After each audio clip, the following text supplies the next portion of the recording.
This is the world of Pokemon, where I can truly feel like I'm free and have a fancy haircut. Does that even look like me? Pokemon to me is extremely nostalgic, and I buy these games every single year in hopes to relive my childhood. Now, there have been sightings of Titan Pokemon causing destruction throughout the Paldea region. So, it is my mission to become a Pokemon champion, just like my boy Ash, who finally did it after 25 years. Sort of. First, I have to defeat all 8 gym leaders, stop the menacing Team Star, hey yo, what the? And uncover the secrets within the Great Crater of Paldea, also known as Area 0. Now, one day in Pokemon is 30 minutes in real life, so I'm going to be surviving for the next 100 days. And make sure you subscribe, and so my journey begins. So, day 1 began inside of my mom's house, completely dripping with a new outfit. I mean, look at me. I'm destined to be a Pokemon trainer. I went downstairs and spoke to my mom, and the first thing she said was this. The school contacted me and said that you're supposed to wait here a little while longer. And the first thing I heard was the door knocking, and a random dude showed up. He just walked in here. I am the director of UVA Academy. You may call me Mr. Clavel. Now, I don't know what he was doing here, or why he was seeing my mom, but it was kind of weird. But it is what it is. So I walked outside, and I was introduced to the 3 starter Pokemon. First was Sprigatito, the grass cat Pokemon. Then Fuecoco, the fire croc Pokemon. And Quaxly, the duckling Pokemon. Now, this was a very hard choice. And this wouldn't be a Pokemon journey without my mom hooking me up with some kind of a futuristic iPhone Pokédex hybrid. It's called the Rotom Phone. It's like a Pokédex and an iPhone combined. Just take a look at me, walking with all 3 starter Pokemon. So I made my way towards the mansion. I don't know, Director Clavel was like the next Elon Musk. I mean, where did he even get the money to buy a mansion? As soon as I got there, my starter Pokemon disappeared. Quaxly was playing in the pond, Sprigatito was sniffing flowers, and Fuecoco was burning peaches. Then I met my next door neighbor named Nimona, potentially my rival or future girlfriend. You get the point. And I chose Fuecoco as my starter Pokemon just because fire types are far superior. And I called him Breakfast. On day 2, I went down to the beach and had my first fight against Nimona. I absolutely wiped out her Pokemon team with my fire type. Look at you, winning your first battle ever. You've got even more potential than I thought. I'll show you the ropes before I take you to the academy. And then she said to follow her because she had a surprise for me. I followed Nimona and she gave me a Pokeball to catch my first Pokemon, which was a Lechonk. I caught Spider-Man on a tree. What does that even say? Tarantula? Oh, that makes sense. Caught a bird named Fletchling and a Hoppip. Then walked around the area and found a bunch of Pokeloot, including a rare candy and random items. On day 3, heard a roar coming from the beach. Well, who was that? It was a washed-up purple dinosaur just chilling there. So I whipped out my trusty foot-long sandwich and fed him. I've never seen a Pokemon eat a sandwich, but it makes sense. Oh, and then it transformed into this battle form.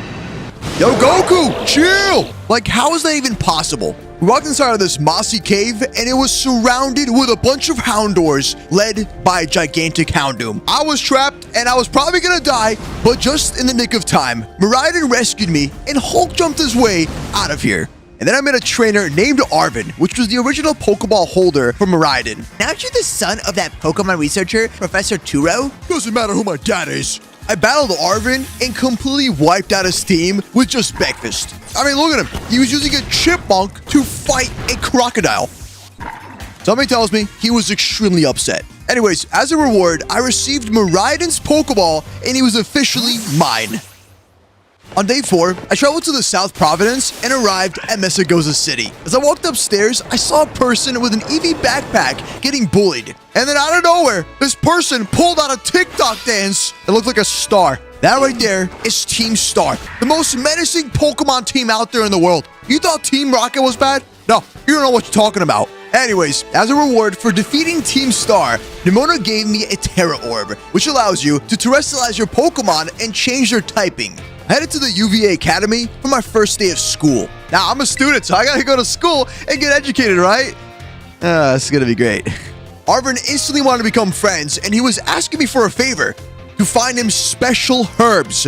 I don't know what this guy's talking about, but it was called Herba Mystica. There are 5 different types, and each of them belong to the Titans, which are currently causing havoc on Paldea region. That means we gotta stop them and save the world. I was sent to the director's office where I met Professor Turo talking about Miraidon, its Pokemon was also originally mine. I assume you received it from a young man called Arvin. I got his contact information and I left. And then Nimona walked me to my school dorm, which is where I'm going to be living. What did you just say? The next day, I woke up, and we all met up at the schoolyard. Director Clavel had a few things to say to us. As usual, the theme will be treasure hunt. Explore Paldea's abundant nature, soak in the rich areas, discover the Pokemon that live here, and get to know people too. Where will you travel? Who will you meet? And what will you achieve? Let the treasure hunt begin! Onward! My first objective was to take on a gym. So, I traveled to the West Gate and started my journey. Throughout the place, I caught a various amount of Pokemon, I battled some trainers just for fun, and I found a bunch of Pokeloot. Slowly, I was filling up my Pokédex and getting closer and closer to completing it, which was not going to be an easy task, honestly.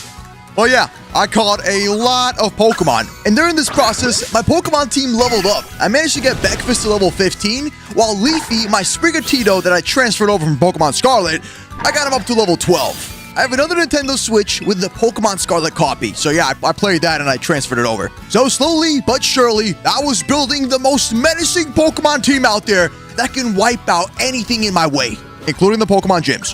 Did I mention that I didn't stop trading? No, I kept going. I played this game non-stop. I forgot what food was. I forgot even sleep existed. But finally, it was worth it. My Beckfist evolved into a Crocolore. And then I came across a terrestrialized Scyther, which was extremely high level and was going to be my ticket to boosting through everything. Now, catching a terrestrialized Pokemon wasn't that much of a challenge. You had to use all your powerful attacks, get its health down, and once the terrestrialized form breaks, you can throw a Pokeball and catch it. And to my surprise, right afterwards, Leafy managed to evolve into a Florigato. Florigato? What? So I got completely sidetracked and continued exploring. I came across the South Providence area too, and that's where I found my first crystal. This means my first Terra Raid battle! Yes! I've never done one of these, but this was a lot of fun. You have a timer to defeat this strong Pokemon with a team, and once you defeat it, you're able to catch it right afterwards, and it has a special Terra type. On day 7, I went cliff diving. Okay, it's not really a cliff, but I climbed the watchtower, and at the top was a new Pokemon called Gimmighoul, and if you collect 999 Gimmighoul coins, you receive a special Pokemon. On days 8 through 10, I continued battling the nearby Pokemon, and slowly training them up, so this way I wouldn't be underleveled for any gym battles. And I gotta say, these Terra Pokemon had some really wacky looking hats. Like, what is that? This Diglett has an entire Colosseum on top of his head. Makes sense. On days 11 to 13, I arrived at Cortando. And there, I met up with a businessman that taught me how to craft TMs. Afterwards, I visited the local restaurants, got me some breakfast and ice cream. Okay, this is like really bugging me. I don't understand why they have a teriyaki ice cream flavor. What? Okay, anyways, I arrived at the bug gym. And for my gym test, I had to take on the most intense gym challenge of all time. Something that not even Ash Ketchum could complete. This is the olive roll. It was probably the easiest thing I've ever done in a Pokemon game. I would have honestly preferred to battle gym trainers, but no. I had to roll an olive into a goal. Anyways, I passed my gym test, and Katie waited for me for her battle. I met with Katie, the owner of the bug gym. Now, her specialty was making cakes. My name is Katie, and I am the gym leader here in Cortando. So, the battle began, and Katie was in for a treat. Get it? Oh, man. With my Fire-type Pokemon, I was able to completely destroy Katie's team. All she was using was Bug-type Pokemon, and that was not going to be enough to stop me. So, by using Incinerate, I wiped out Katie's entire Pokemon team. Every single Bug-type Pokemon was burnt to crisp. Even that Teddiursa that terrestrialized into a Bug-type, that was probably the worst thing it could have done. After the battle, we took a photo together, and she hooked me up with some cupcakes. So with the first gym badge, any Pokemon level 25 would now obey my commands. For my next adventure, I made a very ambitious goal. I was going to take on the Alfornata Gym, also known as the Psychic Gym. Now, that wasn't going to be so easy, because getting there is going to be very difficult with the current situation that I'm in. And what I meant by that is Miraidon is not strong enough to jump, fly, or do anything crazy yet. Also, Pokemon there are like level 55, but we're just going to attempt it anyways. So, I continued doing what I was best at, catching a lot of Pokemon. And along the way, I came across a rare Pokemon known as Charcadet. So, you guessed it, I caught him, and continued catching some more Pokemon. I found some bug types, water types, even some more terrestrialized Pokemon, and then I came across another Terra Raid battle. This one had a Jigglypuff. and it was a little bit more of a challenge than I expected. But there was nothing that Breakfast couldn't handle. So I mud-slapped that Jigglypuff in the face and completely blinded him. That was a little bit messed up. In the distance, I spotted a storm on top of a mountain, and that obviously looked like something special. So I went up there, I battled some trainers along the way, and next thing you know, there was a Titan. Yes, that's right. Arvin called me up, and he was telling me that the Open Sky Titan lives there. And he happens to be dropping boulders at his enemies. So what did I do? You guessed it. I hopped on Miraidon, we went up the mountain, and we dodged these giant boulders. And in no time, the Titan flew down from the sky, and what do you know? It was a gigantic bird! And this thing looked exactly like a stork. I'm talking about the ones that can deliver babies. Or is that only in the movies? So Breakfast and I battled the Bombardier, the Open Sky Titan, and with just one attack, we destroyed this bird. Afterwards, it lunged its face towards a mountain, broke it, and ate some kind of weird herbs inside. I think that's the Herba Mystica that Arvin was talking about. And what do you know? Look, Arvin showed up. And those herbs were no joke. The Bombardier powered up into its final form. Trying to drop rocks on folks is dangerous. Let's give this thing a good taste of its own medicine. Now, I really wanted a challenge. So, I retrieved Breakfast and sent out Leafy to wrestleize him, then used a few attacks, hit him with a U-turn, and disappeared out of the battle. And for my final Pokemon, I sent in Scyther to finish the job. Hey, Bombardier, how do you like these rocks? Yeah, not so nice, huh? Looks like we don't have to worry about any more boulders falling on us now. So I followed Arvin inside of the cave, and that's where we found a Herba Mystica. Yes, we actually found one. And it's all thanks to you, Moose. Thanks, buddy. I appreciate it. So we took this beautiful photo to remember the memory. Now that we had defeated one Titan, we had 4 more to go. On days 19 to 22, I traveled back to the Mastergoza City. I went through the East Gate and went searching for the next Titan Pokemon, including the next gym leader. Along the way, I battled a few Pokemon, such as this thing right here. I kept on catching as many Pokemon I can get my hands on, and I found a bunch of Pokeloot in this area. Afterwards, I came across a terrestrialized Jigglypuff, which was a very easy battle for me. There is nothing that Breakfast could not handle. I'm telling you, fire types are overpowered. Especially a crocodile. That is a fire type. I mean, have you ever seen a crocodile on fire before? I don't think so. As I kept on exploring, I found a bunch of Pokeloot, including XP candies, TMs, and other things. Afterwards, I found a raid, and I decided to take it on. And it was a dragon-type Rolch. I have never seen that before, so I decided to battle it. And in a matter of seconds, we completely took this thing out, so I threw the Pokeball and captured the Rolch. As I explored the next location, I found a Spoink. It's like a jumping pig on a spring, so I caught her. I kept on exploring the area. I came across a bunch of different trainers, like Backpacker Samuel, and he had a Starly that I cooked up with breakfast. I also found a Stantler. Now, this thing just reminds me of a moose, so I gotta get this guy on my team. Now, there is a legendary moose inside of this Pokemon game, so make sure you watch till the end to see me capture one. Trust me, Moose Army, you do not want to miss this. It's our moment to shine as mooses. Surprisingly, Breakfast had some trouble fighting a Hariyama, so I had to show him how it's done by using Leafy. And when that didn't work, I sent to the Toxtricity and wiped this dude out, catching him on my Pokemon team. On days 23 to 25, I came across this ominous black snake. So I pulled it out of the floor, and the next thing you know, it just crumbled. But later in the video, I found out that it belongs to legendary ruined Pokemon. So anyways, I got a bunch of Pokeballs, and then when I was near this location, Arvin called me up. Apparently, there was a Stony Cliff Titan lurking nearby, so that was my responsibility to stop him. So this meant war. Now, I was really overthinking it. I kept on fighting more trainers, trying to get some levels just for the heck of it. I kind of felt like I was under leveled for the Titan, but to my mistake, I was very wrong. And guess what? I found a crab named Cloth. And nearby, I found ruins, which had a Tinkatank and a bunch of Gimmighoul coins. So I caught the nearby Pokemon, including the Drowsy, found a Bronzor, and then I battled this Graffiti Lady trainer, which sent out a Fidough. This is the only game that I know that has Pokemon that are made of dough. I'm pretty sure that dog is made of bread. I'm just saying. And I caught one of my favorite Pokemon, a Growlithe.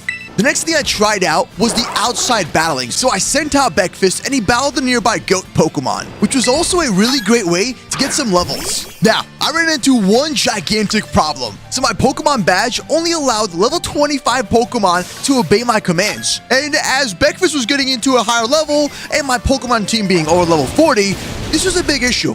So now I had to get some more gym badges. while defeating Titans and stuff. The next few days, I spent my time climbing ladders in this gigantic mountain system. I'm not really sure why they were here, but I just kept on climbing. But then, I found a back entrance to the Titan. It was a gigantic crab stuck on a wall. That's right. This is Cloth, this stony cliff Titan. He jumped down and ambushed me. And I one-shot him with Leafy. It was so easy. And the funny thing is, he ran away. But that was not going to stop me. Uh-oh, that's not good. Cloth smashed his hand through the wall, causing a crater, and picked out the Herba Mystica. As soon as he ate it, he just powered up like a Super Saiyan. So I used my favorite attack called Seed Bomb and absolutely one-shot Cloth. I'm telling you, Leafy possibly has a chance to become better than Breakfast. I'm just saying. We walked inside of the cave and found a Herba Mystica, which was the source of power for the Titan. Then Arvin made a special sandwich, and that's when Miraidon showed up. Clearly, Miraidon loves footlong sandwiches. I don't know what his obsession is, but as soon as it ate one, it powered up. Arvin was also very, very mad that he was trying to eat my sandwich. Well, that did not stop Arvin from revealing his top secret thing. It was Mabostiff. Apparently, Arvin has a dog that was injured in Area 0, and since then, he's been taken care of by feeding it Herba Mystica, which is probably the reason why Arvin has me defeating Titan Pokemon and finding random herbs. Day 30, I came across a terrestrialized Dunsparce. I love this Pokemon. It just gives me memories of the Pokemon Emerald game. I finished up exploring the area, I found some TMs, and for some reason, I thought these glowing Pokemon were shinies, but that wasn't the case. I found a Magikarp, a Seviper, a Barboach, Oinkologne, and Gumshoes. Then I opened up my trusty bag, whipped out the XP candies, and I leveled up Breakfast. And so, I battled the trainer, and after defeating it, my Crocodile started evolving into Skeledirge. Look at him! It looks amazing! My favorite part is this flame bird on top of his head, which turns into a fire microphone when using attacks. Anyways, I climbed the nearby watchtower, and I got Drain Punch. And I found me a Gimmighoul. On days 31 and 32, I explored the East Province area. Here by this location, I found a Squawkabilly, an Oricorio, a Murkrow, a Shuppet, and my Glimmet started evolving into a Glamrock. Now, I had a problem. I couldn't use Glamrock in a battle because it was such a higher level. So the only thing I could do was get the next gym badge. Now this is not going to be so easy for me. I kept getting distracted by catching more Pokemon. It's like the inner trainer inside of me. I just can't resist. The next day, I tried the brand new picnic system, which allows you to throw your Pokemon, play with them with a ball, pet them, wash them, and do whatever you want. So my first contestant was Breakfast. I gave him a nice bath, which doesn't make much sense because it's a fire type, but I think he enjoyed it. Next up was Leafy, which is also having a pretty good time. Just gotta watch out for those claws, though. Then it was time for Miraidon, probably the cutest one of them all. Shelgon also enjoyed the bath as well. And finally, it was time for me to create a sandwich. That's right, I'm a professional chef. You don't believe me? Well, guess what? My Pokemon absolutely loved it. So, I present to you a 3-star sandwich, which gives you a random boost for encountering Pokemon. After all this traveling, I finally arrived at the Artisan City. So I drove right over to the gym, and I made my way inside. And to my surprise, Nimona was inside waiting for me. So wild that we ended up randomly visiting the same gym at the same time again. What a weird coincidence. Well, here we were with the next gym test. This time, I had to seek out the Sunfloras inside of the city, which was clearly the most difficult thing ever. That was me being sarcastic. I had to find 15 Sunfloras and, well, as you can see, it was kind of easy to spot them. But in no time, I found them, and I was finally ready to battle the gym leader. And what do you know? He jumped out of a windmill. Can you believe this guy? This is the gym leader Bracius, also known as the Grass Gym Leader. And Breakfast was completely obliterating them with his fire attacks. This was probably the easiest gym battle ever. It lasted for like 30 seconds. So, I defeated the terrestrialized Sudowoodo, took a picture with him, and received the Trailblaze TM. You smell that? That's the salt coming off of Bracius. He was clearly upset. Once the battle was over, I was greeted by a random stranger. And turns out, that right there was my language class teacher. That's right, that's my actual teacher from school. But I still had some unfinished business. I got just enough levels for Leafy to evolve into a Meowscarada. Just look at him. He looks exactly like a magician. The next few days, I continued my adventures. I started off my day by battling some raid Pokemon. I also found a Floetta, which I defeated, and then captured it with a Pokeball. Then I came across a Spidops, which was a new Pokemon that I hadn't caught before. Holy mooses. When I saw this Pikachu, I freaked out. If you know me, I love Pikachu. So I right away caught him, and then I finally arrived at the next Pokemon Center. This was the city of Levencia. I made my way to the gym, and I walked inside. That's when Nemo gave me a phone call, and she just showed up out of nowhere and decided to battle me. This was the moment we were both waiting for, but Nemo's Pokemon were very underleveled, and by using my Torch Song attack, it increased my special attack by each stage. So I wiped out her Florigato with no problem. It was honestly very embarrassing, I'm just saying. But at this moment, I realized that I was extremely overpowered. Trust me, you're gonna find out very soon. Now, before I could take on the gym test, Iona, whatever you want to call her, she made me challenge her gym trainer fans. That's right, I was battling her fans and defeating them like it wasn't an issue. I mean, come on, you already know by now that Breakfast can handle anything. Challenge was simple. I had to find Director Clavel in a bunch of photos, and when I did that, I would have to battle the next trainer. So after finding him 3 times in the photos and then battling 3 different gym trainers, I was ready for my final challenge. And by that, I meant hearing Iona talk. Give me a battle that electrifies all my viewers, pals. Now, she's a streamer, so that means that every time she does something, she's on a live stream, which is, I guess, a pretty cool gym leader. Oh, I sent out my Skilly Dirge, used my Torch Song, stacked up the attack, and wiped out the entire team. But she did have a trick up her sleeve. Since she was an electric gym leader, she sent out a Miss Magius that was terrestrialized into an electric type. So, I finished the battle with my final attack. Our challenger came out victorious. Well done, Moose! We took a funny photo together, and I received Volt Switch. After the battle, I was greeted by Gita. She's the chairwoman of the Pokemon League and runs all the gyms. And most likely, we're gonna have to battle her. Days 39 to 41. With 3 gym badges under my belt, I continued my adventures. I caught a Chansey and a few new Pokemon in the area. Then I found this Pokemon called Varoom, which looked like a giant engine. Or should I say, vroom vroom? You get it? Okay, so I killed this thing like 3 to 4 times, and finally, with the help of Leafy, I got it. That's right, I had a pretty close call, but I finally captured it. Now I spotted a weird thing sticking out of the floor, and it turned out to be a Titan Pokemon. The name was Earthworm, the lurking steel Titan, and with 1 fire attack, Breakfast obliterated its health. It ran away inside of this hole that it created, and I kept chasing it with Miraidon. But in no time, I caught up to him, and then it broke through another cave where it ate a Herba Mystica. And with the perfect timing, Arven showed up. But the Titan Earthworm used its Super Saiyan mode. And out of all the Pokemon, Arven brought a Tentacool that walks on 2 legs. That's not gonna do nothing. So I had Breakfast finish the job. In a matter of seconds, the Earthworm shrank and disappeared. Well, finally, we walked inside of the cave, and there it was, the salty Herba Mystica. So, we took a salty photo together, and of course, Miraidon showed up for his sandwich. So, we fed them both. And let me tell you, they were extremely happy, and both of them powered up. Afterwards, Professor Turo gave me a phone call, and he told me that Miraidon had learned a new ability. If I jump up in the sky, I can hold B, and now I can jump even further. So, Miraidon and I Hulk jumped our way out of here. This made traveling extremely easy.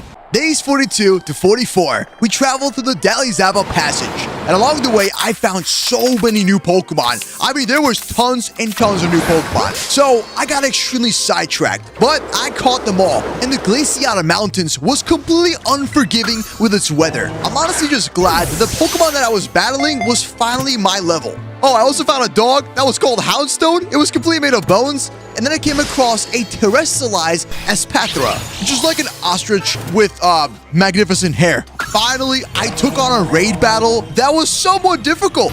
It was against a Dedenne, I think that's what it's called. Well, by stacking on my Torch Song, I wiped it out, and then I caught it. Now, I went to the Dalizaba Passage, and inside there, I found a Knuckle stack.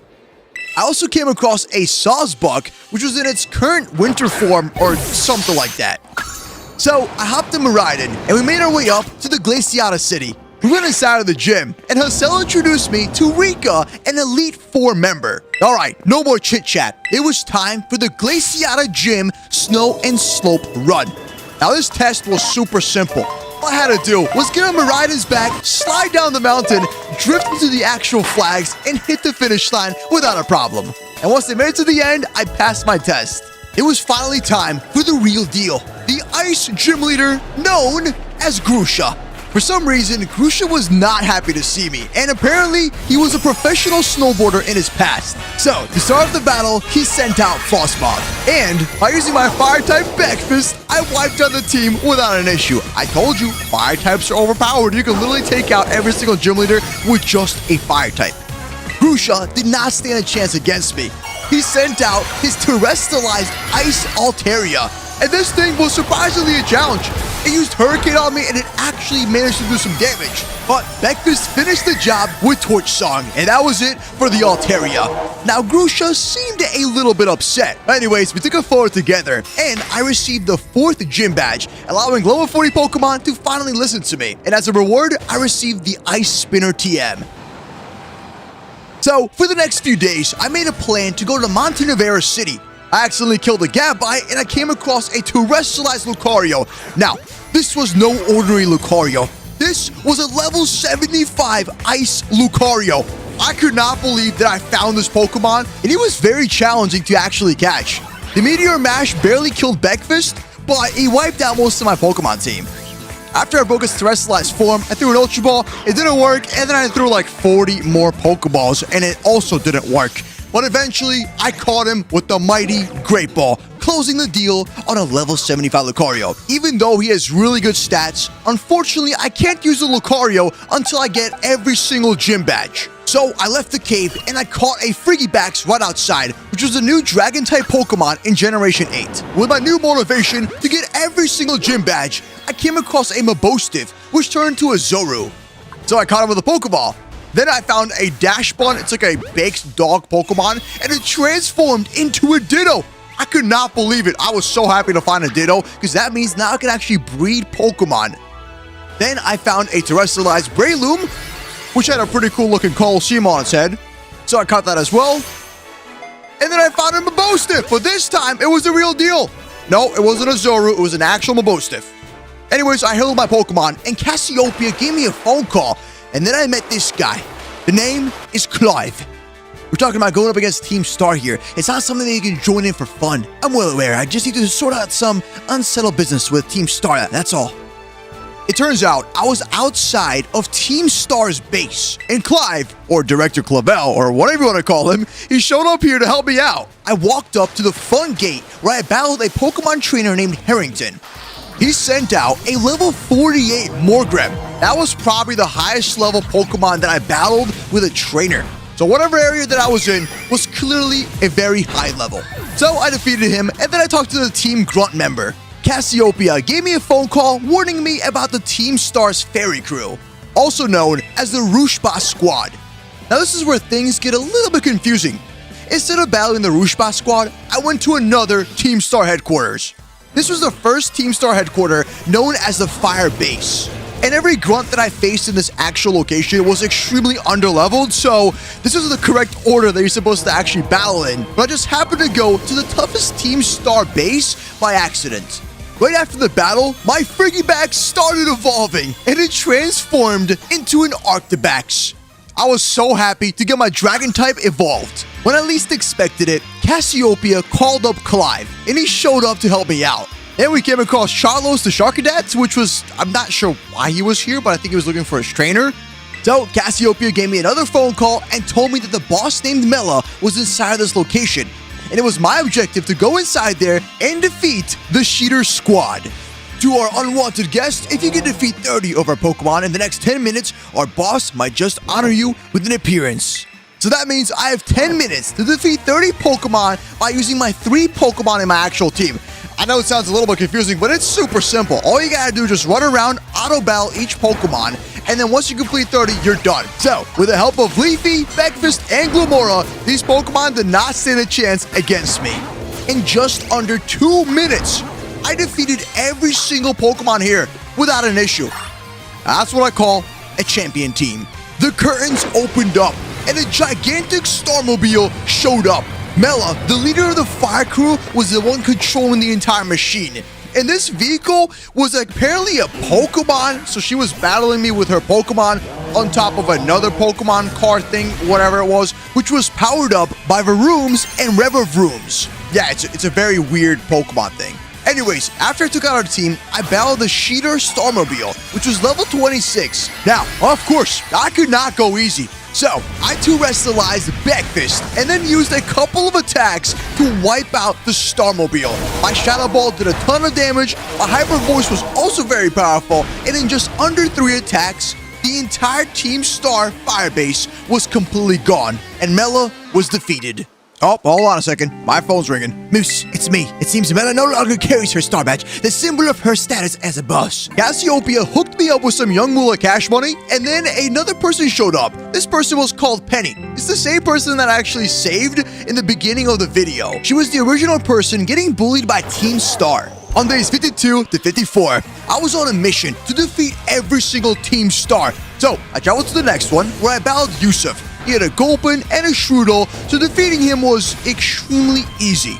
Afterwards, Clive showed up to help me out. So I rang the Team Star door, and next thing you know, I walked inside. Now once again, same exact challenge, I had to defeat 30 Pokemon in under 10 minutes. So I sent out my 3 Pokemon, Breakfast, Leafy, and Glamora. While I was fighting, it was a bunch of bug Pokemon, and after a minute and 40 seconds, I defeated all 30. That was a record breaker for me. So, the Starmobile showed up, and it was controlled by Atticus, the boss of Team Star's Poison Crew. So Atticus sent out a skunk thinking that could defeat me, but clearly that was not going to work. There was no type of poison gas that could possibly obliterate Skellydirge or Breakfast. You get the point. Not even a Muck could stand a chance. All I had to do was use one attack, and my special attack was so high up due to the stage increase that wiping out the Starmobile was super easy. It took me 2 hits. I think the most difficult part was when I got poisoned. But the level 32 Starmobile completely exploded, and that was the end of Atticus. Hey, on the right side, we took a photo together. There we go. And Atticus was super cool and kind enough to give me a new attack called Gunk Shot.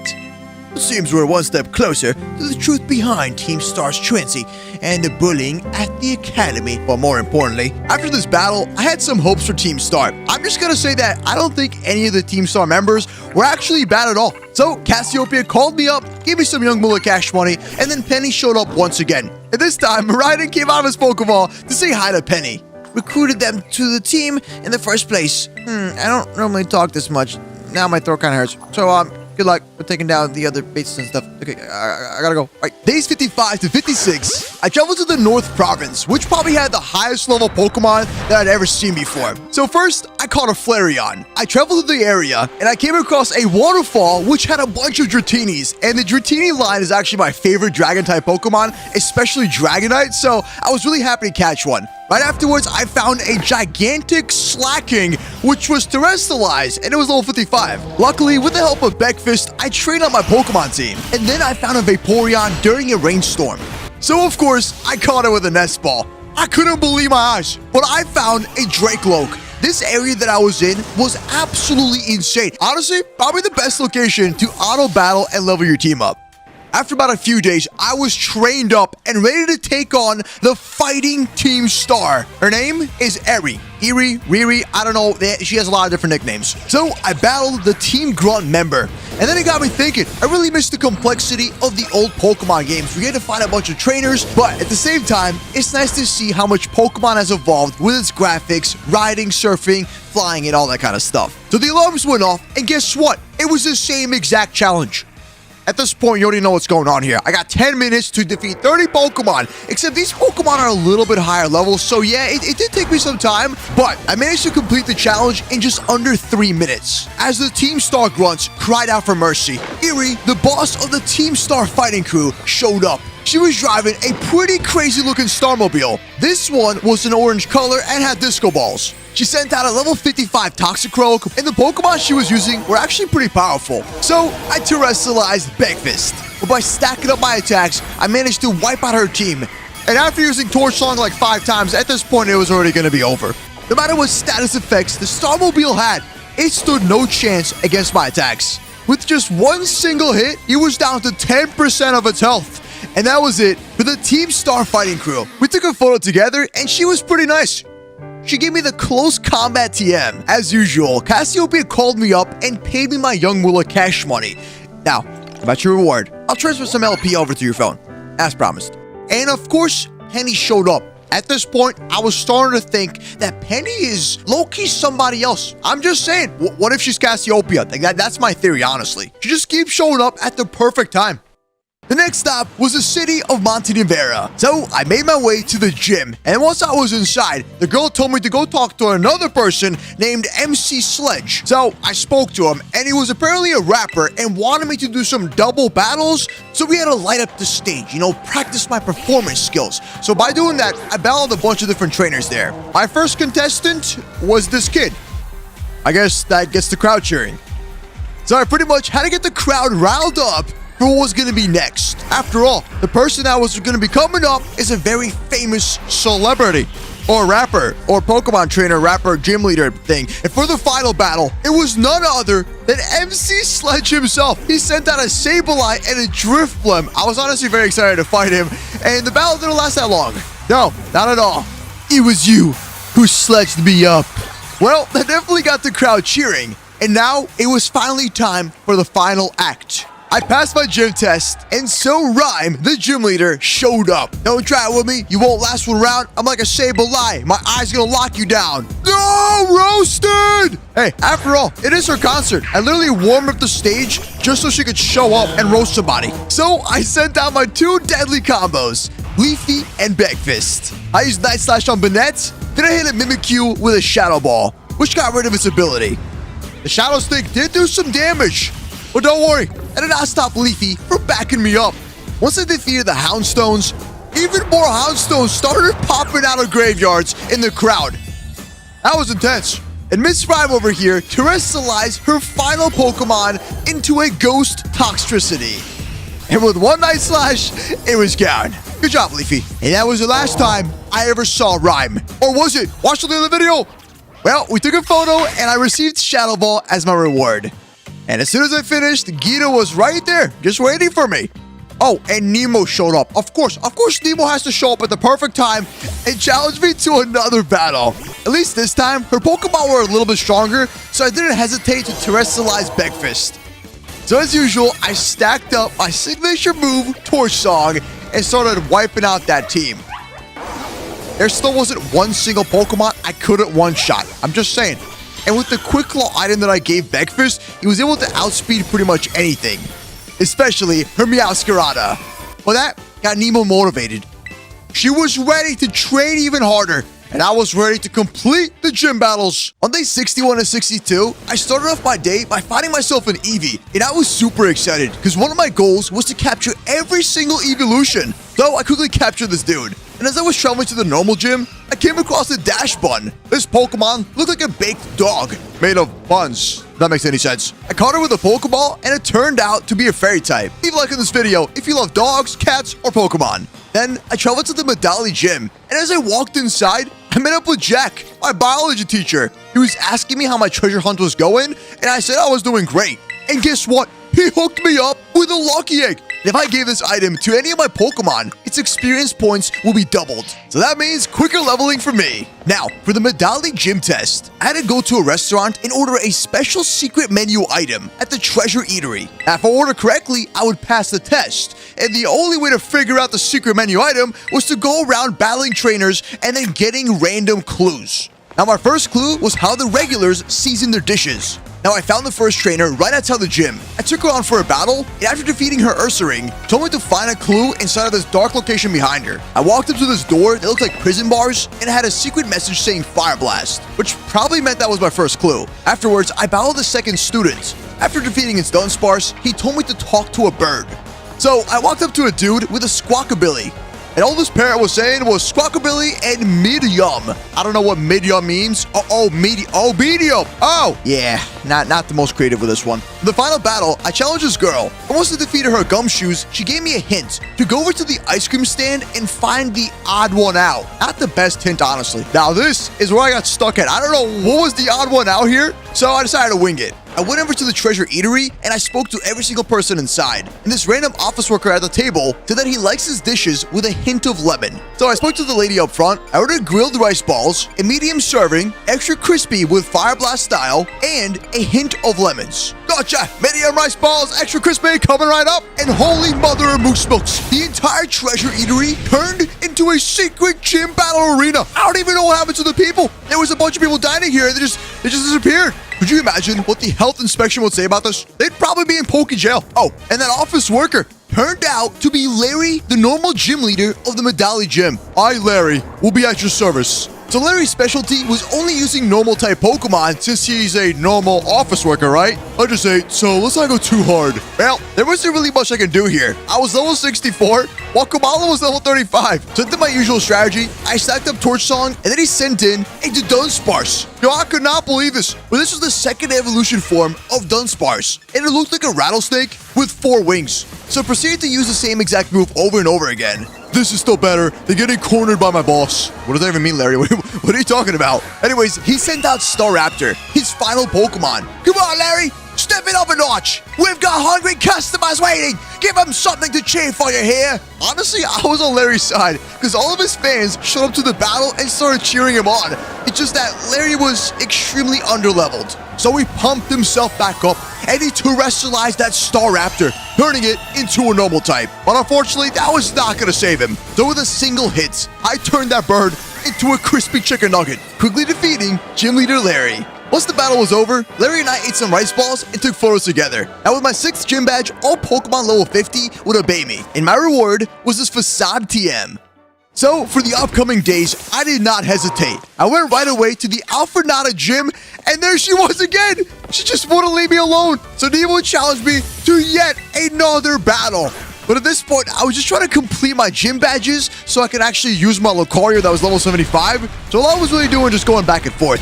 And within a few seconds, I wiped out the entire team. That was kind of embarrassing. I'm sorry about that. I knew I was right to believe in you. Okay, time for the real deal. The Alfrenata gym test! So Dendra is the gym leader of this location. And she's a psychic gym leader, but she wanted me to do an emotional... wait, what is that? Emotional test? I'm so confused right now.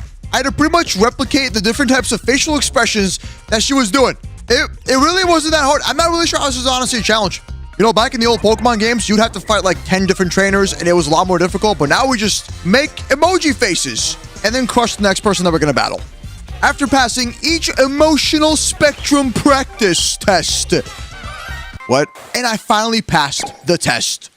Now finally, for a serious test, Tulip, the psychic gym leader, showed up and she challenged me to a battle. She sent out a weird-looking Farigiraf. I swear I've seen this before in Pokemon. It turns out to be the second evolution form of Girafarig. And there goes the giraffe. I destroyed the Gardevoir, the Espathra, the Florges, and that was it. Within a few seconds, the battle was over.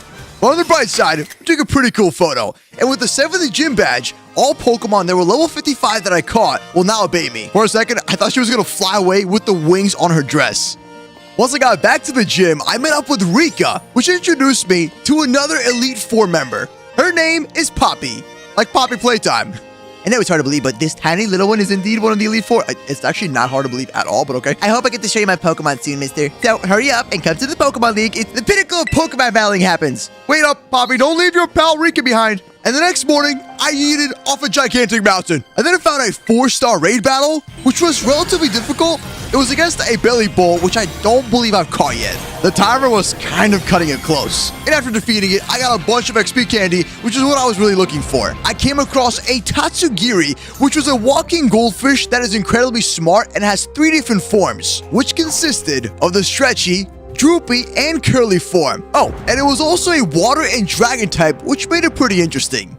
Arvin then called me up, and it was time for the false dragon titan test. I surfed onto an island where I found more Tatsugiri and battled them. And eventually, the false dragon titan showed up, named Dondozo. And with a single flower trick, I one-shot Dondozo. It quickly fled, and I chased after it on Miraidon. Of course, I lost him, but I found another Tatsugiri, and when I spoke to it, the Dondozo showed up, smashed a hole in the wall. The Tatsugiri went inside, took the Herba Mystica, and then Dondozo ate him. Yup, that's right, these two Pokemon actually work together. It's in the Pokédex. And boom, down goes a Super Saiyan. Arvin hit me with one of those catchphrase lines, and just with the help of Leafy, I terrestrialized him, used Flower Trick, and that was the end of that. So quick. He literally just, in 1 second, just exploded. I thought that this was pretty cool. When it actually passed away, the Tatsugiri showed back up, and it was ready for, like, another battle. So I battled the Tatsugiri right afterwards. I tried to change it up a little bit. I sent in Arctibax. I just had this feeling that Arctibax could possibly win, but yeah, it didn't work so well. So back to Leafy. Good job, buddy. And by defeating both, Arctibax started evolving. It transformed into a Baxcalibur, which is an ice and dragon type Pokemon, and also looks like Godzilla. Pretty cool. Well, it was time for that sweet, sweet, spicy Herba Mystica. We took a picture together, and then Arvin used it to craft some sandwiches. On day 68 to 69, I made my way back to the Rushba squad base. First, I met up with Clive, and we spoke about how there's only 2 more bosses left from Team Star. Then I went to the front door and rang the doorbell. Once again, same exact challenge. I had to defeat 30 different Pokemon in under 10 minutes. With the help of Beckfist, Leafy, and Muzilla, we were able to take out every single Pokemon in the area in just under 1 minute and 30 seconds, which was definitely a record breaker. And right afterwards, the Starmobile showed up, and Ortega, the boss of Team Star's Fairy Crew, challenged me to a battle. So I quickly terrestrialized Beckfist, and then I started stacking up my Torch Song, even though I was fighting some water types and also some fairy types. The battle honestly didn't last long at all, and Ortega sent out a level 50 Starmobile, which kind of caught me off guard, but with a single hit, Beckfist obliterated the entire machine. And just like that, the battle was over. Now, in order to shut down the Team Star operation, I only had one more boss battle left, and then it would be over. So anyways, we took a photo together, and I received the Dazzling Gleam TM, and that's it. I was on my way. Also, Mr. Harrington showed up to help out Ortega, which was kind of nice. It turns out Mr. Harrington was a piano teacher. I didn't know they had pianos in Pokemon. So, as usual, Cassiopeia called me up, gave me 10,000 LP points, and then afterwards, Penny showed up. I'm still telling you, I have a theory that Penny is somebody else. Like, she's always showing up at the perfect time and just delivering me materials. Where's she getting materials from? Ah, yes, my favorite activity, school. No, not really. It's not like that at all. I spent most of my day in school. I spoke to the teachers around here. I even spoke to Clavel, and my goal was to pretty much get closer to every single teacher. I also met every single teacher in each classroom, and then I was just kind of on a gigantic goose chase looking for random books and stuff. It wasn't really that interesting of a day. And guess what? I had to learn some academics. Yes, this was awful. I had to take every single class multiple times, pass my midterms and final exams, all for this one moment. That's right, I met with Rayfort, which apparently knew all about these specific stakes that I found before. And what do you know? These stakes actually belong to a shrine, and if you found 8 stakes for each specific shrine, it would open up and reveal a legendary inside. Afterwards, I found a Ditto, I caught him as well, so now I officially have 2 Dittos and can breed anything I want. Day 74 to 75, as I was traveling through the Asado Desert, I came across this gigantic futuristic looking Rhydon. It turns out it was Iron Treads, the quaking Earth Titan, and it was actually a gigantic Dawn fan from the future. So I terrestrialized Beckfist and used my Torch Song attack. Now it was a metal type, so it instantly broke its health and he just started rolling away. There he goes. Look at him. So Mariah and I went over to the mountain, and as soon as we arrived, he smashed his trunk into the mountain, made a hole, whipped out a Herba Mystica, consumed it, and became Super Saiyan mode. Now, after all, this is the final Titan that I had to battle, so I had some extremely high expectations. But with just a single hit, I melted this Rhydon into a crispy iron ingot. But towards the end of the video, we are going to uncover some more futuristic Pokemon, so make sure you watch till the end. Well, there it was, the final Herba Mystica. This time, it was a sour flavor. So we took a photo once again, and we created 2 different sandwiches, which healed up Miraidon and Mabosstiff to their full strength, which means that Miraidon can officially fly. And Professor Turo gave us a phone call to meet him at the Pocopath Lighthouse, where he will tell us about the final mission to Area 0. For the 8th gym leader, I traveled to the Cascarafa City, where I got glitched out from flying. Nice. And I somehow passed by Kofu, which was the water gym leader. He just ran by me and dropped his wallet. So this lady gave me the wallet and I had to go chase after him. And of course, I got completely sidetracked. I came across a terrestrialized Garchomp, and this dude was no joke. It terrestrialized into a water type and was level 65. So I terrestrialized Beckfist, and what do you know? I got one-shotted, even destroyed Moosezilla, but I managed to break its health and finally catch him. And if you know me, I love Garchomp. And once I arrived to the Porto Marinada, I ran into Kofu just talking to flowers for some reason and saying, "Fountain Veluza!" I explored the city and found this massive food market, which is originally where Kofu was looking for some exotic seaweed. And apparently, this dude was Kofu's apprentice or bodyguard, named Hugo. He's in that a float cell, and I completely obliterated his Pokemon. He was kind of embarrassed, but hey, no big deal. So finally, I returned Kofu's wallet. Fountain Veluza, my wallet! Good job, Moose. He was talking about the texture of the seaweed, and then he gave me $50,000 to bid on some exotic seaweed. This dude was insane. Oh, and this is also my gym test. So I started off with a $15,000 bid, which I got outbid instantly, and then I raised it to $35,000 and managed to close the deal. And he let me keep the change. Can you believe this guy? What a nice dude. Probably my favorite gym leader. And just like that, I passed the gym test. So I went back to the Cascarafa City and decided to challenge him to the final battle. Now, Kofu is a water gym leader, so he started off by sending out Veluza, which makes sense why he kept saying Veluza. He also sent out a Wug Trio, which, what even is that thing? That's gotta be sus. And with this final Pokemon, I wiped him out with a Shadow Ball. And that was it. I received my 8th gym badge, which means that every single Pokemon will now obey me. And then we took this hilarious photo right afterwards. Well, since I was already in the area, I left the Cascarafa City and then went to the outside base of Team Star. Cassiopeia gave me a phone call and told me that this location was the final Team Star base to defeat. So I spoke to the 2 of the grunts in the front and I took them on for a battle. And these trainers were so underleveled, so somehow I ended up with an extremely low-leveled crew base to take on. Well, once I was finished with the battle, I walked towards the gate, rang the doorbell, and walked inside. Alright, so my new goal was to defeat this entire place in under 1 minute and 20 seconds. It was very ambitious, but with my 3 Pokemon extremely overleveled, I finished it in 1 minute and 17 seconds. Finally, the Starmobile showed up, and it was completely decked out in a disco type of vibe. And Giacomo was the one in charge of the Dark Crew. His alias was DJ Vice. That's right, he was a DJ, and he was ready to party. And he sent out the lowest level Pokemon that I had seen, which I wiped out in like literally 5 seconds. And the worst part was the Starmobile was level 20, which made it pretty easy to defeat, but unfortunately it was in a crazy grand finale. And that concluded the end of Team Star. Rest in peace. And that right there was the final photo with Team Star. Alright, so next up, Cassiopeia gave me a phone call, and then out of nowhere, Clive showed up. So I received $20,000 from Cassiopeia, and this time Clive gave me the materials, but Penny wasn't here for some reason. And out of the blue, Cassiopeia was talking about a big boss that I had to fight from Team Star. And that makes Penny even more suspicious. I'm just saying. On days 80 to 81, I traveled back to the Mesagoza city, and I went to the UVA Academy.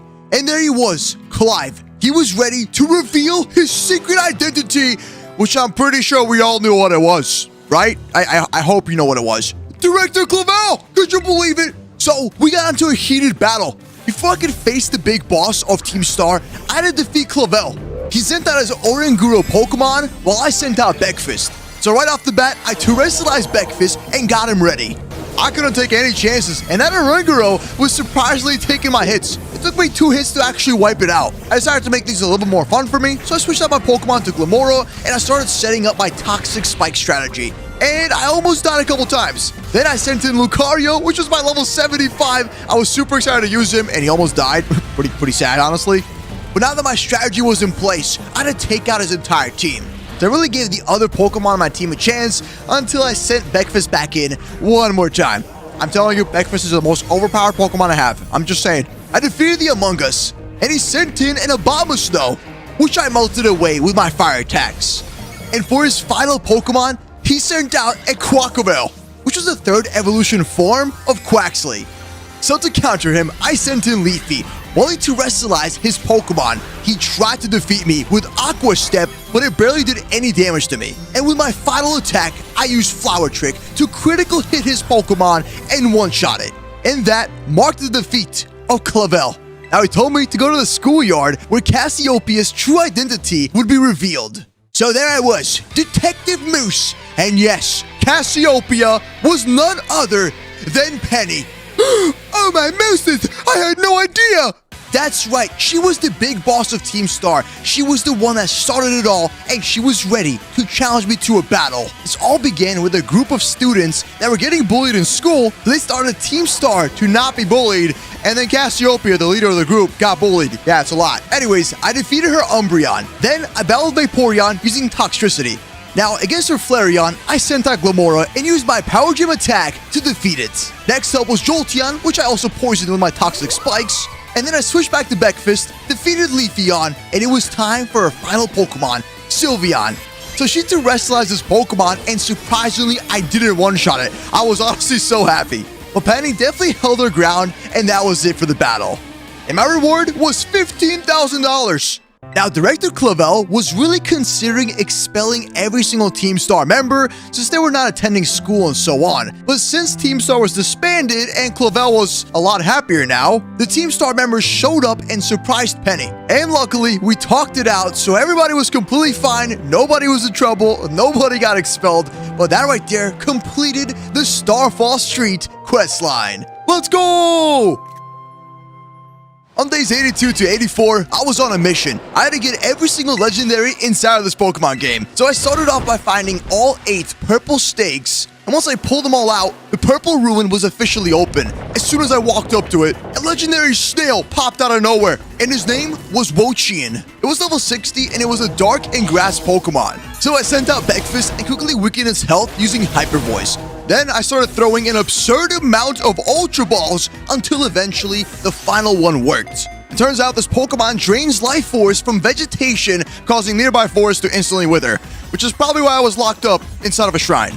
And my luck just kept on getting better. I found a terrestrialized Jolteon, which I also captured. After all, I was trying to complete my evolution team. Next up was the Yellow Shrine, so I went searching for all 8 different yellow stakes all around the Paldea region, which surprisingly wasn't that difficult, especially now that I was able to fly with Miraidon. Then once I pulled them all out, I heard a mysterious cry coming from the shrine, and as I put my hand on the Yellow Shrine, Chien Pao, a snow leopard popped out.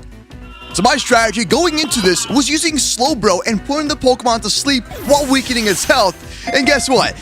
That didn't work at all. Now, the battle still took me over 40 different Pokeballs, and I ended up being left with Breakfast to take on this Pokemon, which it was actually created by the hatred of people who wielded the sword that's currently in its mouth and died. Very dark story. And out of the blue, I found a flying Dragonite, so I captured him as well. Next up was the Blue Shrine. So I went searching for all 8 different blue stakes all around the Paldea region. And once I found them, I went inside of a cave where the Blue Shrine was located, and there it was! I did not expect to find a legendary goldfish. Like, what is Pokemon doing, man? I feel like they're out of ideas. At the same time, it was kind of adorable. So I captured Chi-Yu, a level 60 Ruinous Pokemon, which was a dark and fire type. And it was created by the envy from the curved beads on its eyes, which turned into fire and created a Pokemon. As Pokemon kept on getting weirder, I came across a terrestrialized Glaceon, so I captured it as well. Finally, I went searching for all 8 different green stakes around the Paldea region. And once I completed it, I opened the green shrine, and a legendary moose came out of it. Its name was Ting-Lu,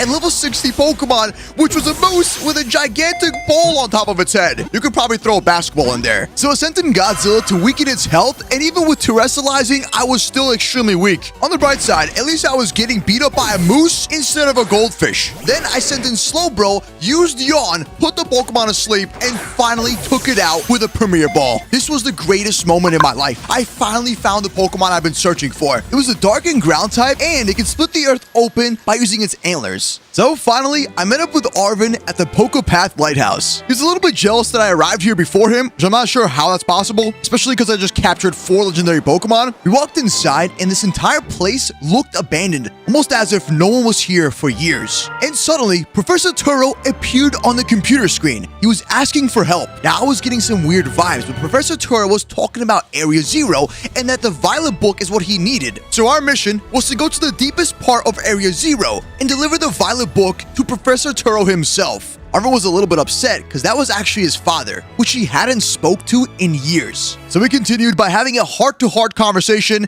Arvin was just telling me about, well, his whole entire life, but I decided to accept the mission. And with all his anger, he decided to challenge me to a battle. Let me give you a taste of what we can do. He sent out a gigantic fluffy chipmunk. So I terrestrialized Breakfast, and I truly pushed Arvin's skills. If we were going to complete this mission together, I needed Arvin to be strong and be able to hold himself up. Next up, he sent a Garganical, which was relatively tough, and I actually couldn't one-shot, but I kept the battle going. After all, my Pokemon were level 70, so most of his Pokemon didn't stand a chance, but this weird-looking Toadzacruel almost killed Breakfast. His final Pokemon was Cloyster. I already knew that this was not going to be possible for me, but I managed to survive its water-type attacks. And with my Torch Song, I wiped out that water type. Next, he sent in a Scovillion, which I ended up turning into some burnt peppers. So everyone was down to his final Pokemon, and it was none other than Mabosstiff, which he terrestrialized into a dark type. Now, the whole point of taking out all those Titans was to revive Mabosstiff after he got injured in Area 0. I'm so sorry, Mabosstiff. Nothing personal. And before we can head over to Area 0, I had to prove myself worthy by taking on the Champion League, and then afterwards, Nemo, Penny, and Arvin would go down with me to Area 0. And that right there concluded the Path of the Legends questline. Next up was the Elite Four. So I met up with Rika, where I had to take on a champion assessment test and pretty much answer a bunch of questions in order to proceed to Elite Four, which was a piece of cake. So I stepped inside the first room, and it was none other than Rika herself. She sent out a Whiscash, and most of Rika's Pokemon consisted of ground types. So by using Breakfast, it was a little bit challenging, but I had a pretty crazy advantage as I was level 80. So I quickly sweep through the Pokemon team, and by using Earth Power and stacking up the Torch Song for the special attack increase, and since her Doug Trio and Camera were only level 57, they really stood no chance. So she finally sent out her final Pokemon. It was a Clodsire, which she terrestrialized into a ground type. So I used my final attacks and sweeped her final Pokemon. And that concluded the first Elite Four. Next up was Poppy. She was super small and adorable, but she was ready to challenge me. And all her Pokemon consisted of Steel types. She began the battle by sending out a Copperajah. So I sent in Breakfast and started stacking up my Torch Song. And I started melting away her team. Next up, she sent out a Bronzong, which had turned into a Steel Ingot. I was expecting the Corviknight to hold its ground, but that didn't happen. She then sent out a Magnezone. This one barely hung on with its sturdy ability, but I finished it off with Shadow Ball. Rest in peace, Magnezone. For her final Pokemon, it was a pink elf with long hair and a gigantic hammer. She terrestrialized the Tinkaton into a Steel type, which was the worst idea ever because Torch Song burnt it into crisps. That's what you get for using Steel types against a Fire type. Wah! Wah! I just wanted to take revenge on you, Rika. Don't judge me. I'm pretty sure that's what she would sound like if she had a voice. I'm just saying. Next up was Larry. I could not believe that the normal gym leader was also an Elite Four. I gotta say, Larry's probably one of my favorite characters. He just seems like a really chill dude, and he works an office job, according to him. So all of his Pokemon consisted of flying types, so by using Rocky Moose with his Power Gem attack, I was able to wipe out most of the team. Then he sent in an Altaria, so I sent out Moosezilla. The Altaria used Dragon Pulse, but with my Avalanche attack, I wiped it out. We were down to Oricorio, so I let Moosezilla have the stage and really show off his strength. Well, it came down to Flamigo. Larry terrestrialized it into a flying type, and they used a close combat attack. I sent out Rocky Moose, used my Mortal Spin attack to poison the Flamigo, and then I sent out Breakfast, where he ate the hit, and I finished the job with the Shadow Ball. Now that's what I call sweet revenge. You're a lot stronger than I recall. No wonder La Primera likes you. All right then, Hassel, it's your turn. Well, what do you know? My art teacher turned out to be the Dragon Elite Four member. They didn't believe it, bro. It was Hassel. He started off by sending out Novern, a poison and dragon type Pokemon. So with the help of Rocky Moose, I was able to set up my Toxic Spike ability. So I used Mortal Spin on Novern and ended up poisoning it, but eventually I knocked out that Pokemon. Next up, he sent out Dragalga, which one-shot me using Hydro Pump. But luckily, I managed to lay out my Stealth Rock attack before Rocky Moose died. So I came in with Godzilla and used the Glaive Rush attack. He then sent out a Flapple, which used Dragon Rush and absolutely killed Moosezilla. So I used Jeff. This dude used Leech Seed on me, but with Ruination, I halved his health and then survived his Seed Bomb attack and finished him off with the Throat Chop. Then I sent in Muscario and he obliterated the Haxorus by using Ice Punch. So I sent out Moosezilla one more time and I terrestrialized it. Now this was the final showdown. Two terrestrialized Baxcaliburs facing each other off. And the only thing determining this battle will be the speed of one Pokemon. Alright, come on. What'd you expect? That Moosezilla was gonna lose? I managed to outspeed that Baxcalibur and knock him out with my Glaive Rush. Now that just looked painful.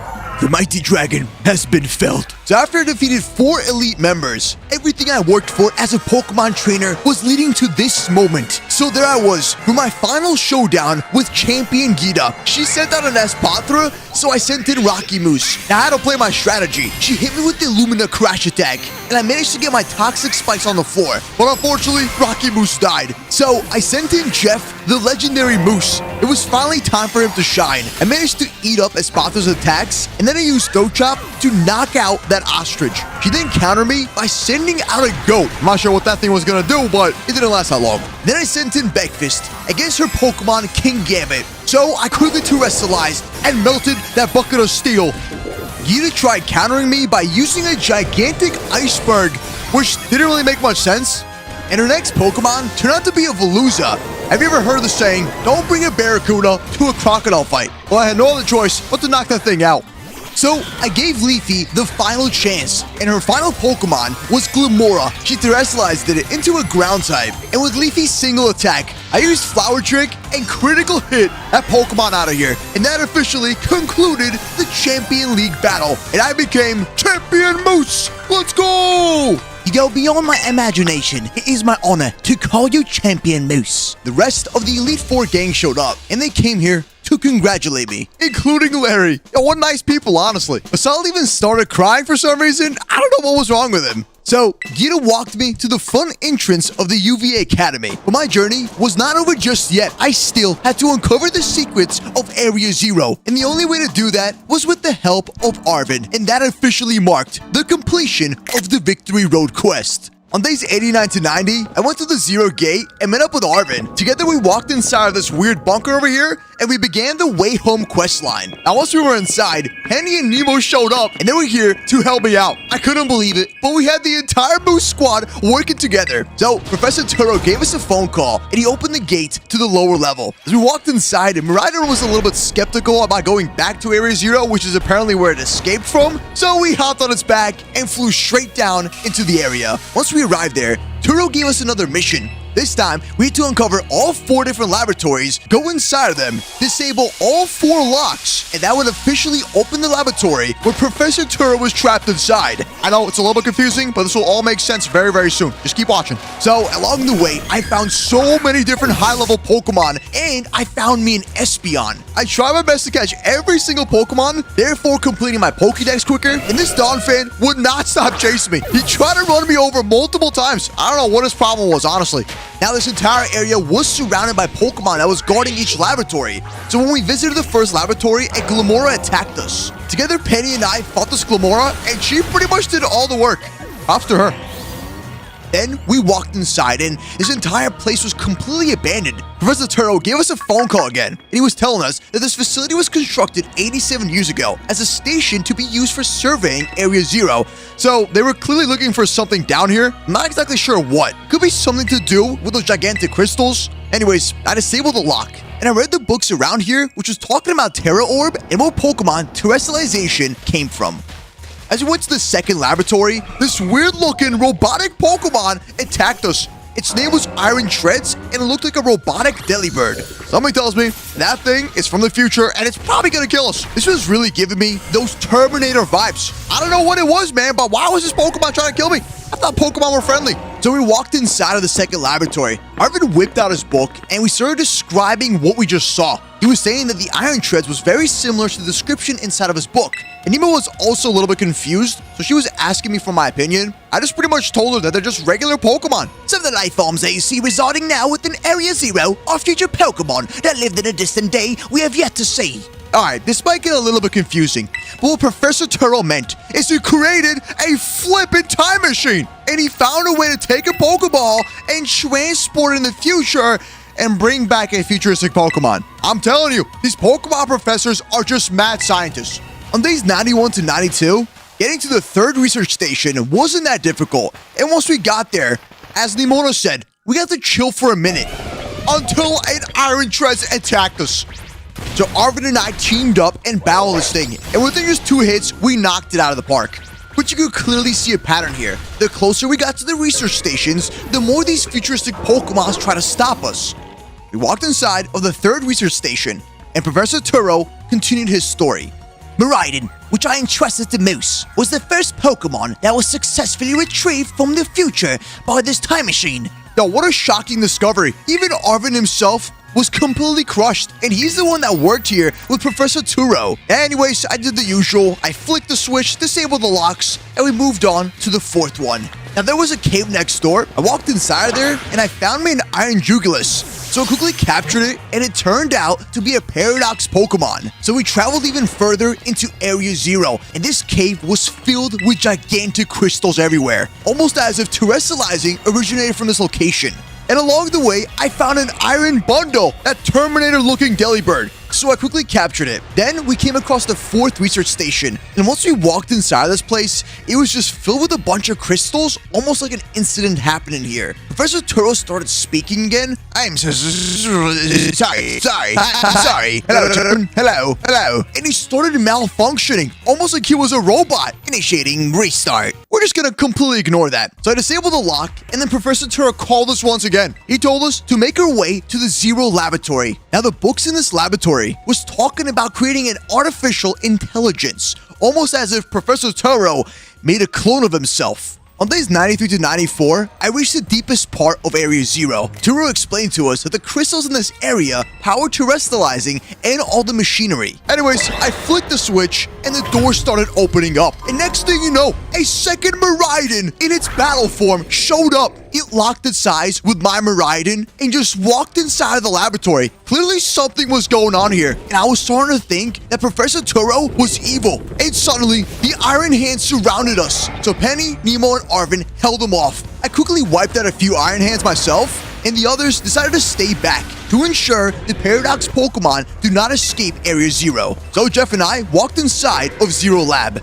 and there he was, Professor Turo, deactivating sleep mode. That right there confirms my theory that he's a robot. I'm just saying, man. I am not the true Professor Turo. Turo was telling me that he's an AI, and the real professor passed away during the destruction of the fourth research station. And the reason he wanted me to come here was to put a stop to the time machine. Well, at this point, there was no going back. So we took an elevator down to the bottom floor. In the center was the time machine. I went over there and flicked the switch, turning it off. But that did not stop AI Turo from powering down and initiating battle mode. Yes, that's right. This AI has actually gone evil and is trying to kill me just like Terminator. All right, but to be fair, AI Turo did warn me that once I shut off the machine, it would activate a protocol just to protect itself. At last, my dream is within reach, and you're not getting away.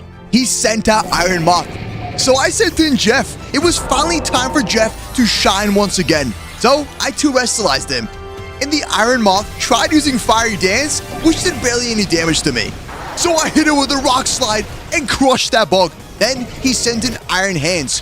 Tried using Fake Out, but I countered with Stomping Tantrum. Those hands were all game, no action. He even sent out an Iron Thorns, which was like a robotic Tyranitar. But Jeff absorbed its hits like it was nothing and knocked out the Iron Thorns. Then he sent in Iron Jugulus, and by using its Air Slash, it almost killed Jeff. Okay, come on. You think that was gonna really hurt Jeff?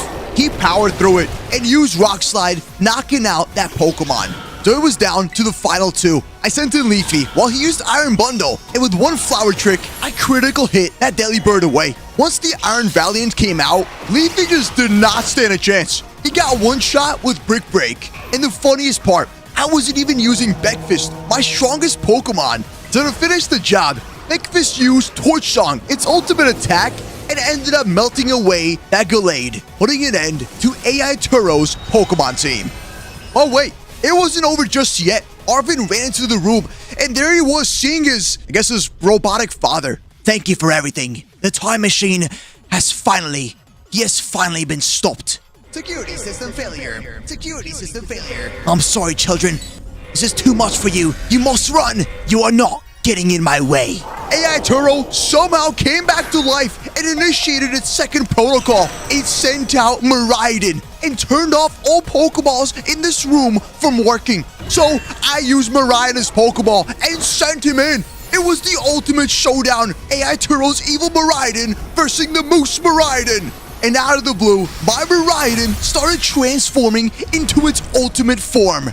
this was the final showdown we were all waiting for. The only reason Miraidon even escaped Area Zero was because of this Miraidon, the Guardian of the Paradise. But clearly, I was outmatched here. I kept using my attacks, but they were barely doing any damage, so I had no other choice but to terrestrialize my Miraidon and finish the battle with Terra Blast, putting an end to the evil Miraidon and AI Turo. And everybody just nonchalantly agreed to go home. That's it. All right, let's go. You said it. Come on, everyone. Let's get out of here. On days 95 to 96, we all just left Area Zero and just walked back home. Man, I just felt so bad for Arvin. He went through so much. But my mission was not over just yet. I went back to Area Zero, and I went searching for the final Pokemon. I found the second legendary Miraidon. So I used Jeff to take him on for a battle. I kept using Ruination to weaken his health. And then, with a single Ultra Ball, I captured Miraidon. So now I officially have 2 different Miraidons. And the Pokédex describes it as a Serpent Paradox Pokemon. My mission was still not over. I had to find every Paradox Pokemon in this location. So while I was in the area, I found Iron Moth, which was a Volcarona, but the robotic version of it. So I weakened its health and captured it. It turned out to be a fire and poison type. Then I found my favorite Paradox Pokemon, and it was an Iron Thorns. And instead, I'm gonna call it a robotic Tyranitar. I just feel like it makes more sense for him. And with the help of Dragomoose, I weakened its health and captured it with an Ultra Ball. And this Iron Thorns turned out to be a Rock and Electric type, which I hadn't seen before. I also found a secret entrance to another cave system, and inside there, I found a glitched out Pokemon inside of the wall. This is the rarest Paradox Pokemon, and it was an Iron Valiant. I quickly battled it, and then went for the capture. And this Gardevoir, Gallade, or whatever you want to call this thing, was a Fairy and Fighting type, and that officially completed the Paradox mission. On days 97 to 99, Gita, the champion leader, gave me a job. It turns out that now I was just working for this lady. She told me to go to every single gym, check up on them, and then battle them again to make sure they're good.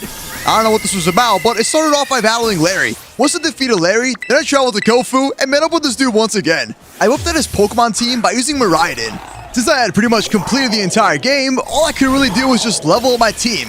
And there was still the UVA Academy competition, where I got to battle every single teacher, trainer, Nimona, and Gita herself. But she would not show up unless I did this job. That was pretty much the errand boy, just running around and battling more gym leaders. Anyways, within a few seconds, my electric moves wiped out Kofu's team, and I was officially finished with the battle. Now my next stop was a Psychic Gym, so I had a rematch with Tulip, and she sent out her Psychic type named Rigoriv. This time, her Pokemon were level 65, while Dragomoose was level 76. So clearly, she was absolutely outmatched. But Dragomoose barely broke a sweat against these Psychic types. No amount of terrestrializing nor fairy type attacks could damage Dragomoose, and her Florges stood no chance at all. But in a matter of seconds, the battle was over with Tulip, and she said that I did splendid. So I moved on to the Bug Gym. There I was, facing Gym Leader Katie once again, face to face. I still wanted her to bake me a cake. I'm just saying, man. I mean, she owns a pastry shop, so it's only fair, right? She sent out her Bug Pokemon, which I completely obliterated using my rock moves, and I showed that Teddy Ursa the power of Electro Drift. Even with Katie's defeat, she still didn't give me dessert as a reward, so it was kind of upsetting, but I couldn't waste any time. Now boy, was this a toasty battle. I had a rematch with Bracius, the grass gym leader, and you can already tell how this ended. By using Beckfist, I burned through all of Bracius' Pokemon, and at this point, I think the entire match lasted for like 20 seconds. And by the end of it, he was seriously considering pulling his hair out.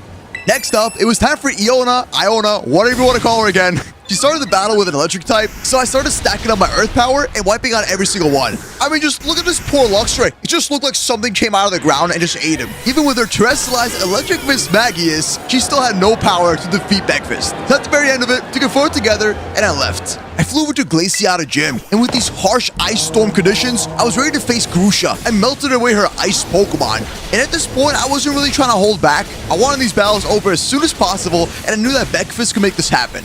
And as expected, the Altaria got melted away like a thin piece of ice. She even had the nerve to say that she wouldn't lose next time, but I don't think there's gonna be a next time.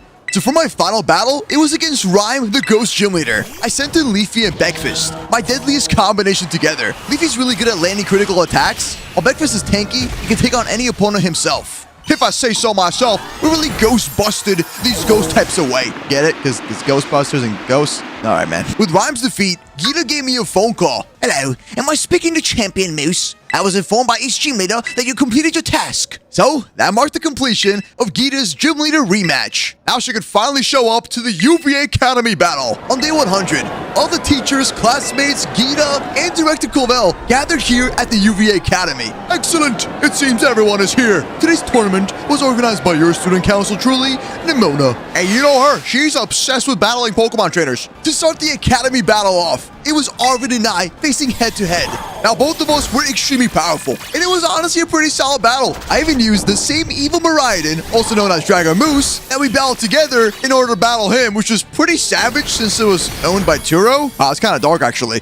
Anyways, I was knocking through his Pokemon. His Bell Peppers was not doing anything. Even sent out a Cloyster, which I zapped away with my electric attacks. And finally, it was time for Mabostiff. Arvin then terrestrialized him into a dark type. And with one single attack, I still one-shot that Mabostiff. I kind of felt bad for him, man. I thought this was going to be his redemption. And the winner of the first round is Moose. And my next battle was against Jack, the instructor, or the biology teacher. He sent in an Arcanine, and I sent in Drago Moose. So I used Miraidon's special move called Parabolic Charge, and that zapped away that Arcanine. Next up, Jack sent in a Mudsdale, which was a little bit more tough, and this Pokemon is really notorious for hitting like a train. My only move that I could use against him was Power Gem, and he almost knocked out Dragon Moose. I couldn't risk it for the biscuit. So I switched over to Leafy and countered him with a Flower Trick. Next up, Jack sent in a Slowbro, which I also knocked out with another Flower Trick.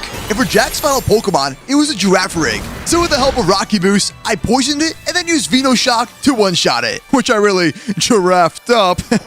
And the winner of this second round battle is Champion Moose! Next on the list was Dandra, the instructor. She sent out a Phalanx, and I came back with Drago Moose. At this point, I wanted this battle over as quick as possible, so just kept using Electro Drift against every single Pokemon. Miraidon was going all gas with no brakes at all. Karos, zapped. Medicham, zapped. Hariyama, also zapped. And Miraidon was not holding back. The only Pokemon that barely survived was a Hariyama, and with its Earthquake attack, even while terrestrialized, it barely one-shot Drago Moose. But with my final strike, the battle was over.